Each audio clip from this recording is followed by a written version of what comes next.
Hey there, fellow conversion enthusiasts. Welcome back to Conversion Bible, powered by Growth Suite. And remember, Growth Suite is here to help you boost sales on your Shopify store, with those super smart discount campaigns. Want to see the magic for yourself? Test it out for free on the Shopify App Store.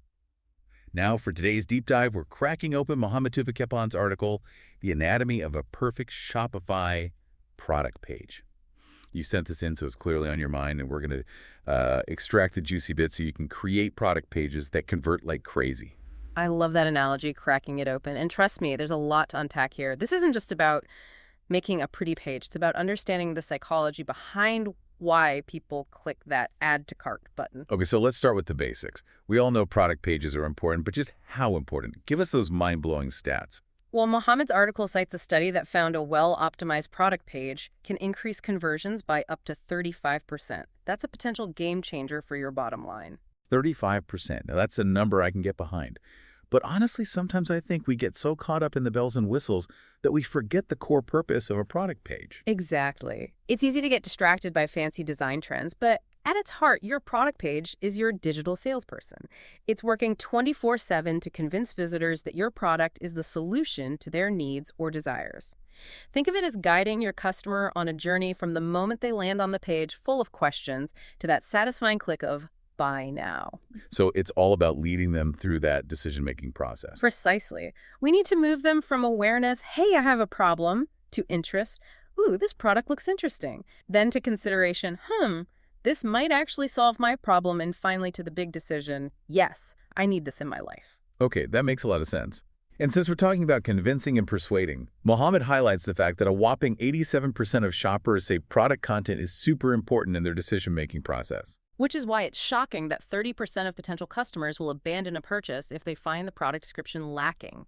We're literally leaving money on the table if our content isn't up to snuff. Ouch, that hurts. So optimizing our product pages isn't just about boosting sales. It's about preventing those lost opportunities.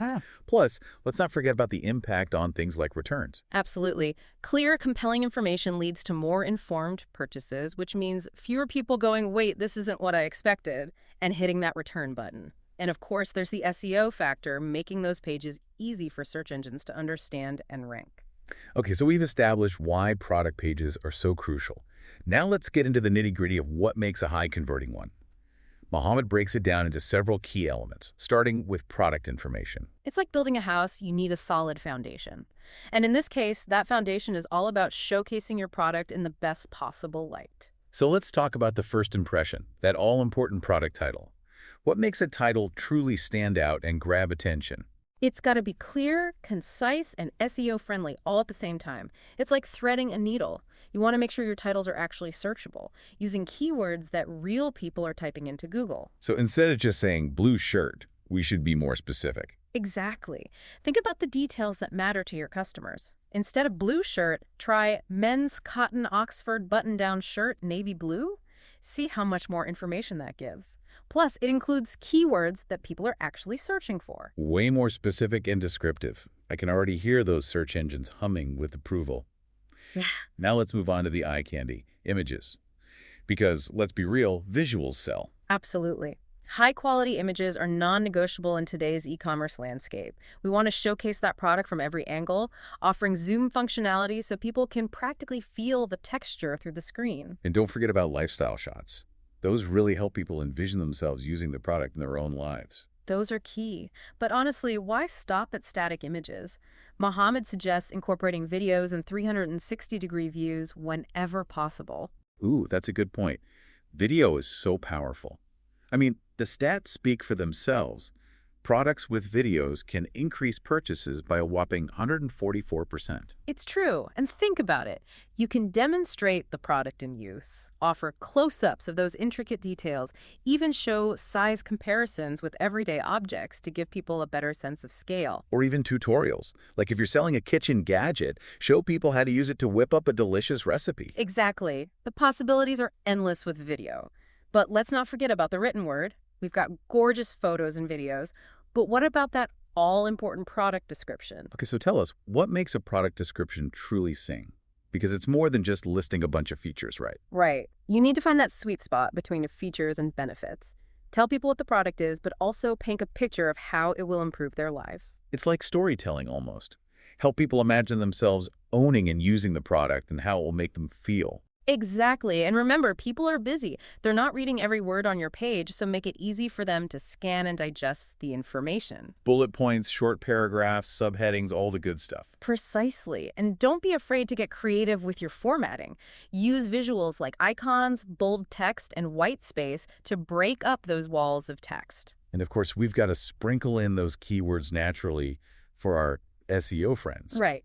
We want Google to love us. Absolutely. But remember, write for humans first, search engine second. Don't sacrifice readability just to stuff in a bunch of keywords. It'll sound robotic and could even hurt your rankings. So find that balance, informative and engaging for humans, but also optimized for those web crawlers. Exactly. Now, even with amazing product information, we're still missing one crucial ingredient for conversions trust, especially online where shoppers can't physically touch or experience the product before buying. Trust is huge. And it's something we've all experienced as online shoppers. What are those things that make you feel comfortable handing over your credit card info? It's about making that emotional connection, proving you're a legitimate business that cares about its customers. And one of the most effective ways to do that is through social proof, those all-important customer reviews and ratings. Right. 93% of consumers say online reviews influence their purchasing decisions. And personally, I'm way more likely to buy something if it has tons of positive reviews from real people. So make those reviews work for you. Don't just bury them at the bottom of the page. Display those shiny star ratings prominently, ideally near the top, and include the total number of reviews so people can see the weight of opinion behind them. And make it easy for people to sift through them. Allow filtering by rating, date, or even helpfulness so customers can find the reviews that are most relevant to them. And encourage detailed reviews, especially those with photos or videos. The more authentic and detailed, the better. Oh, and don't shy away from negative reviews. I know it can be scary to put those out there, but a few negative reviews sprinkled in actually make the positive ones seem more credible. Exactly. It shows you're not hiding anything and that you value honesty. And use those negative reviews as an opportunity to showcase your stellar customer service. Respond to them professionally and address the concerns head on. It can actually turn a negative experience into a positive one. Transparency goes a long way in building trust. Now, besides reviews, what else screams legit business? Because for me, security badges and guarantees always put my mind at ease. You're spot on. Those trust badges and security indicators are visual cues that tell customers, hey, this site is safe, you can trust us with your information. Think about including payment security badges from trusted providers like PayPal, guarantee indicators like money-back guarantees or satisfaction promises, and even certification logos relevant to your industry. And placing those strategically near the Add to Cart button is a smart move. Kind of a final reassurance before they take the plunge, right? Exactly. You want those trust indicators to be highly visible when people are making that final decision. Okay, so we've got reviews, trust badges, but what about user-generated content? UGC, as the cool kids call it.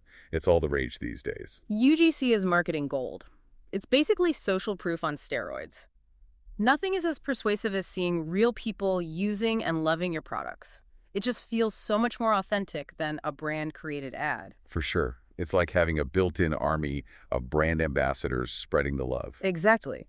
Think about incorporating UGC into your product pages. Display customer photos and videos, create shoppable Instagram feeds, or even feature customer stories and testimonials. Oh, I love that idea. Like if you're selling clothing, show how real people are styling those pieces for different occasions. Exactly. It gives potential customers inspiration and helps them visualize how they could incorporate the product into their own lives.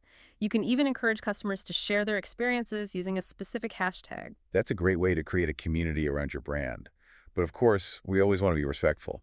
Always get permission before sharing anyone's content and give them proper credit. Absolutely. Ethical considerations are paramount. Now we've captured their attention. We've built that foundation of trust.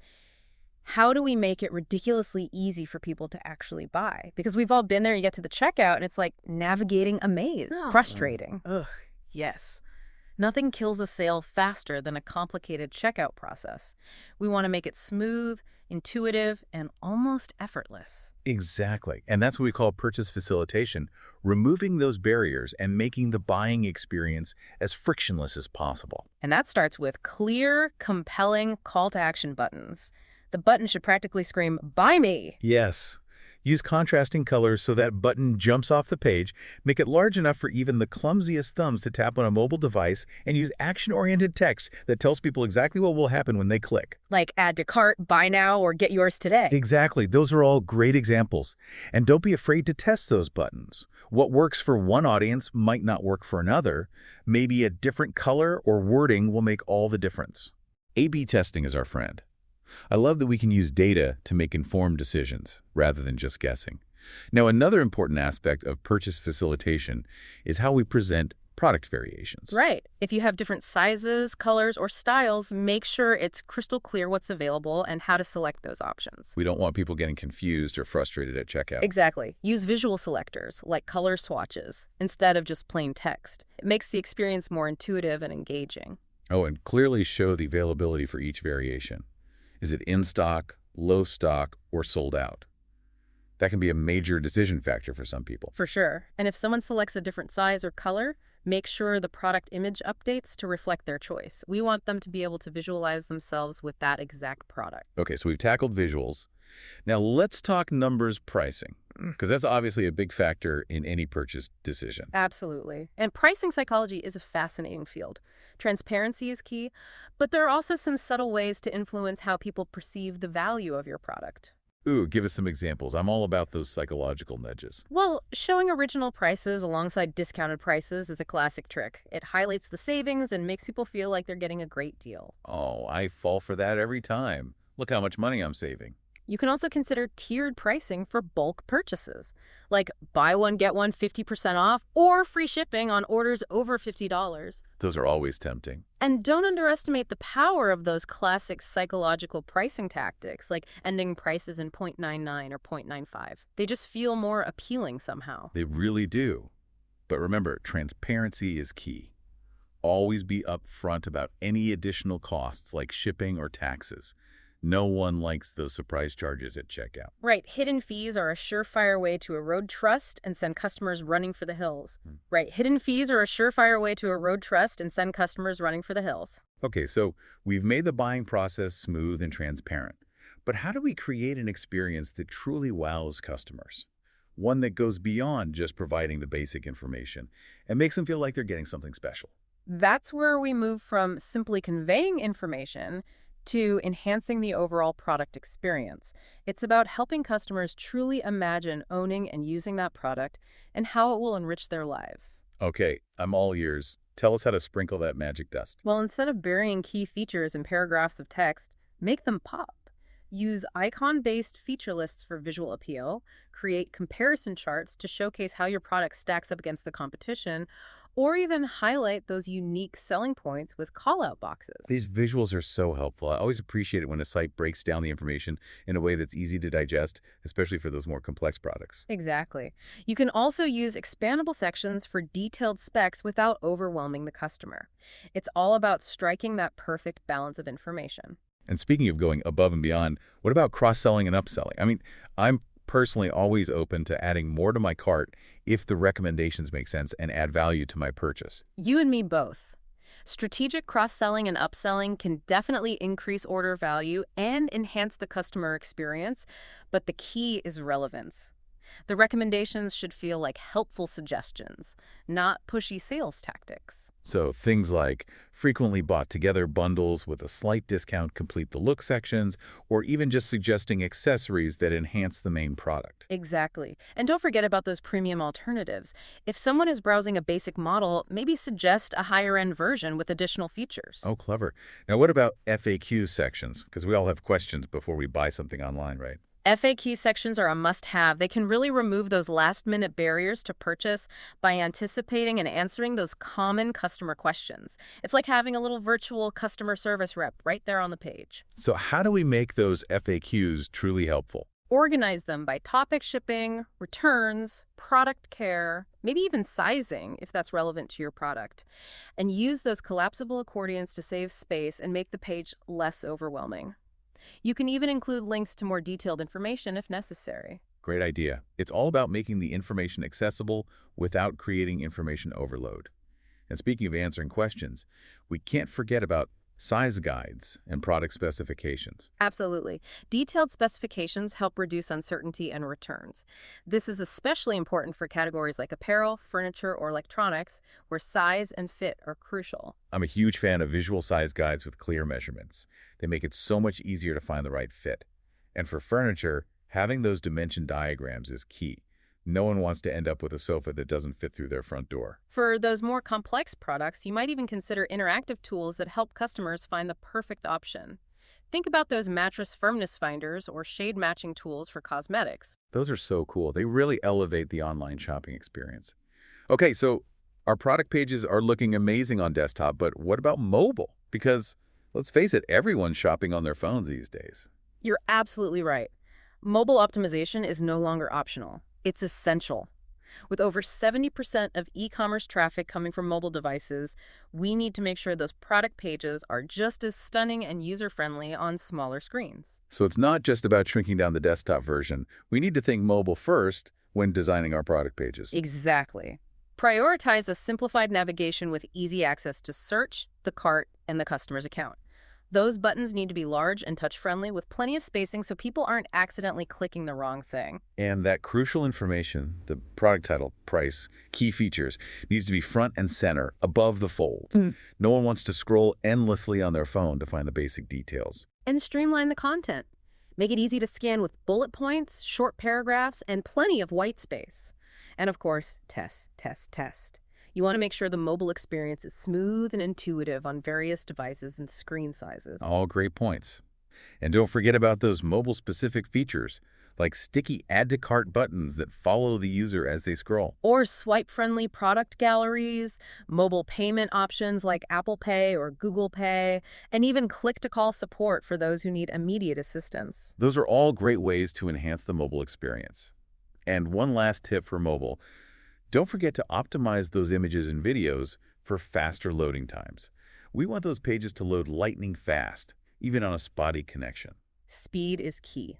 Speaking of which, let's shift gears for a moment and talk about technical optimization. This might not be as glamorous as beautiful imagery or compelling copy, but it's just as important for conversions. Okay, let's get technical. I'm ready to dive into the behind-the-scenes stuff. Well, page speed optimization is paramount.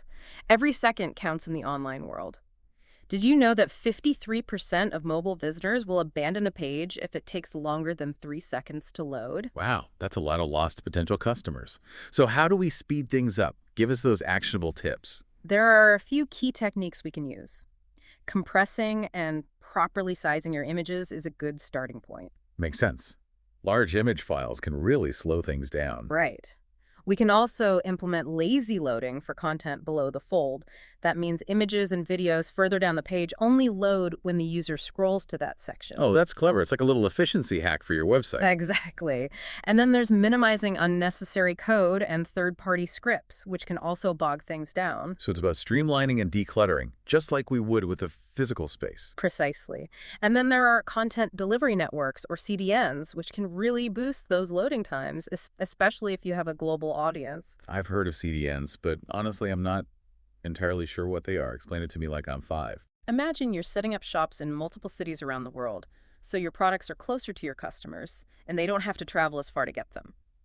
A CDN is like that for your website content. It distributes your content to servers all over the world so that it's closer to your visitors, which means faster loading times. Ah, that's a great analogy. It makes so much more sense now. And are there any tools we can use to test our page speed and see how we're doing? Absolutely. Google PageSpeed Insights is a fantastic free tool that gives you a detailed report on your website's performance and offers suggestions for improvement. It's like having a personal website coach. I love it. I'm going to bookmark that right now. Now, let's move on to another crucial aspect of technical optimization SEO. Because even with the fastest, most user-friendly site in the world, we need people to actually be able to find our product pages, right? You're absolutely right. SEO, search engine optimization, is all about making those product pages easily discoverable by Google and other search engines. So what are the key ingredients for a perfectly SEO-friendly product page? Well, we've already talked about using unique keyword-rich titles. Right, that's SEO 101. But what else should we be thinking about? Write compelling meta descriptions that encourage clicks. Those are the snippets of text that appear under your page title in the search results, so they need to be enticing. Like a little mini ad for your product page. Exactly. And don't forget about descriptive URLs that actually contain the product name, not just a bunch of random numbers and letters. Those are definitely easier to remember and share. Right. And then there's schema markup, which is basically code that helps search engines understand the content on your page. It's a little bit technical, but it can make a big difference in your rankings. Okay, I trust you on that one. I'm not a coding wizard. But I think the most important thing to remember with SEO is to create genuinely helpful content for real people. You're absolutely right. Google and other search engines have gotten very sophisticated at detecting spammy content and keyword stuffing. They want to see pages that provide real value to users. So focus on creating high-quality content that answers people's questions and helps them make informed decisions. Exactly. If you do that, the rankings will follow. Okay, so we've talked about creating amazing product pages, Mm-hmm. but how do we know if they're actually working? How do we measure success and track our progress? That's where analytics and testing come in. Data is our friend. We need to track key metrics and constantly experiment to see what's working and what needs to be tweaked. So what kind of metrics should we be paying attention to? The most important one is your conversion rate. That's the percentage of visitors who actually make a purchase. It's the ultimate measure of success. Right, that's the bottom line. But what are some other metrics that can give us insights into what's happening on our product pages? Well, we can track things like add to cart rate, which tells us how many people are adding products to their carts but not necessarily completing the purchase. So that can give us clues about potential roadblocks in the checkout process. Exactly. We can also look at time on page. Are people spending enough time to actually engage with the content? Bounce rate. Are people leaving the page quickly, which might indicate they're not finding what they're looking for? And even your return rate. Are people returning products because they were disappointed or the product didn't meet their expectations? Okay, so we're tracking all those metrics. Now what? How do we use that data to actually improve our product pages? That's where testing comes in. A/B testing is our secret weapon for optimization. The idea is to test one element at a time and compare the results to see what performs better. So, for example, we could test different product images, CTA button colors, and copy, pricing displays, or even the format of our product descriptions. Exactly. And the beauty of A/B testing is that it takes the guesswork out of optimization. We're using data to make informed decisions. I love it. So how do we choose what to test? Should we Yeah. just randomly pick things, or is there a strategy involved? It's definitely more strategic than just throwing spaghetti at the wall and seeing what sticks. We want to prioritize tests based on potential impact. If you think changing your product images could have a bigger effect than tweaking your button color, start with the images. Makes sense. And how long should we run these tests for? I mean, we don't want to jump to conclusions based on just a few days of data. You want to run them long enough to gather statistically significant data, which means you need a decent sample size. Don't make any drastic changes based on just a handful of visits. And even if a test fails, we should still document the learnings, right? I mean, a negative result is still a result. Absolutely. Every test, whether it's a success or a failure, is an opportunity to learn something about our audience and improve our product pages. Great point. Yeah, I always find it helpful to see real-world examples of what other successful companies are doing. Do we have any inspiring case studies to share? We do. Mohammed highlights a few Shopify stores that are absolutely killing it with their product pages. One example is Thursday Boots. They've really mastered the art of showcasing product details and building trust. Thursday Boots. I love their boots. Okay, tell us what they're doing right. Well, they use high-quality zoomable images from multiple angles so you can really get a sense of the craftsmanship. They also have a detailed size and fit guide with customer feedback, which helps reduce uncertainty and returns. I appreciate that. Sizing can be tricky online. Right. They also do a great job of breaking down the product features with icons and visuals, making it easy to scan and digest the information. And they even have a How They're Made section that really highlights the quality and craftsmanship of their products. Oh, I love those behind-the-scenes peeks. Yeah. It adds a personal touch and helps justify the price point. Exactly. Another great example is Master and Dynamic, a company that makes high-end headphones. Their product pages are all about clean, minimal design that lets the products shine. I've heard of them. Their headphones are gorgeous. They are, and they do a great job of presenting the technical specifications in a way that's easy to read and understand, even for those who aren't audiophiles. So no tech jargon overload. No, it's clear, concise, and informative. They also incorporate video demonstrations of key features, which is always a plus. Video is such a powerful tool for showcasing products. Absolutely. And they have a thoughtful also consider section that allows for easy comparison shopping. So if you're looking at one model, they'll show you similar models with slightly different features or price points. That's so helpful. It takes the guesswork out of comparing options. And finally, there is Holsti, a company that sells beautifully designed, sustainably made products. Their product pages are all about storytelling, connecting the products to their brand values and lifestyle. I love companies that have a strong brand story. It makes me feel more connected to the products. They do a fantastic job of showcasing their sustainability practices and using creative product photography that really shows the products in context. And their cross-selling is very well done. It feels natural and helpful, not pushy. It's all about those subtle details that elevate the experience. Okay, we've explored some inspiring examples. Now I think our listeners are probably wondering, where do I even begin? This is a lot of information to process. That's a great question. It can feel overwhelming to try to implement all these strategies at once. But don't worry, we're going to break it down into a manageable step-by-step plan. Perfect. Because even I'm feeling a little overwhelmed right now. The first step is to audit your current product pages. Take a look at what you're doing now and identify any missing elements based on what we've discussed today. You'll also want to analyze your performance data to see if there are any problem areas that are causing people to drop off. Like a high bounce rate or a low add-to-cart rate. Exactly. And don't forget about gathering customer feedback. Ask your customers what they like and don't like about your product pages. You might be surprised by what you learn. Okay, so we've audited our pages, analyzed our data, and gathered customer feedback. Now what? Now it's time to prioritize those improvements.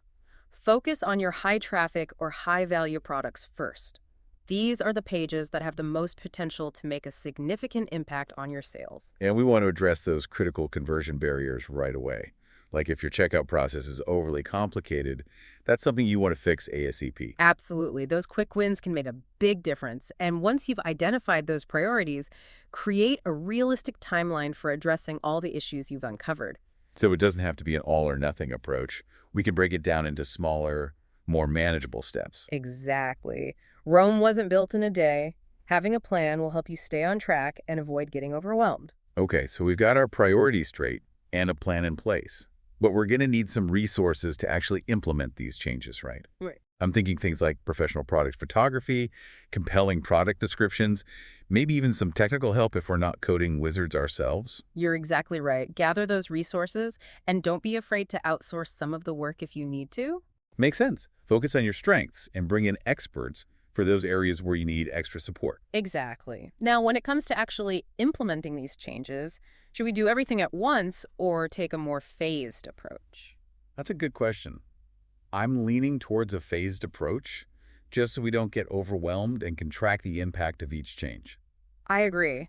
It's best to implement changes in phases. Start with one product category as a test and measure the results before expanding to other categories. Ooh, like a pilot program for our product pages. Exactly. And refine your approach based on the data you collect. If something isn't working, don't be afraid to adjust your strategy.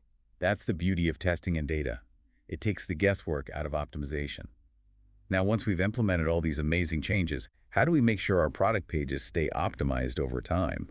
Because the e-commerce landscape is constantly changing, right? You're absolutely right. We need to establish an ongoing optimization process. This means setting up regular performance reviews, maybe once a month or even once a quarter, to see how our pages are performing and identify any areas that need attention. So it's not just a set it and forget it project. We need to make product page optimization part of our regular routine. Exactly. Optimization is an ongoing process. You need to stay on top of things, adapt to changes in the market, and constantly refine your approach to ensure those pages are always converting at their best. Okay, I'm getting the message. Optimization is a marathon, not a sprint. Precisely. And I'm sure there are some helpful tools and resources that can make this whole process a bit easier. Absolutely.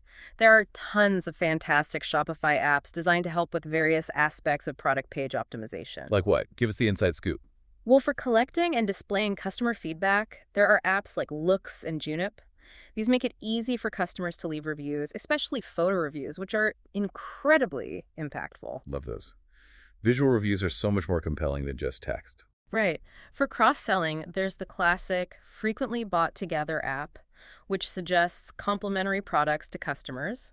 And for those who want to enhance their product filtering and search functionality, there are apps like Product Filter and Search, which can make it much easier for customers to find exactly what they're looking for. Those are all great suggestions.